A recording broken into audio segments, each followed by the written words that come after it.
C'est un trou invisible, mais pourtant plus présent que jamais. Cet automne, le trou de la couche d'ozone a atteint une taille record, 3 fois la surface du Brésil. S'il s'agrandit naturellement de manière saisonnière entre août et octobre, cette année, il s'est ouvert bien plus tôt et surtout a grossi très rapidement, en seulement quelques semaines. Pour l'instant, les scientifiques n'expliquent pas totalement son ouverture précoce. Elle pourrait être liée à l'éruption du Unga Tunga en janvier 2022. Le volcan du Pacifique a dégagé une énorme quantité de vapeur d'eau dans l'atmosphère et celle-ci a atteint l'Antarctique à la fin de l'année. Et en haute altitude, elle se transforme en cristaux de glace, détruisant ainsi les molécules d'ozone. Mais ce n'est qu'une hypothèse. Pour d'autres, les soupçons pèsent sur les débris issus de la conquête spatiale.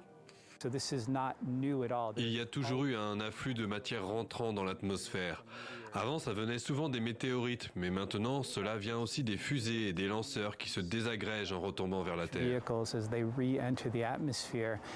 Nous ne connaissons pas encore l'impact du mélange de ces deux types de matière, mais en changeant la composition chimique de notre stratosphère, il pourrait y avoir des perturbations, notamment sur la couche d'ozone.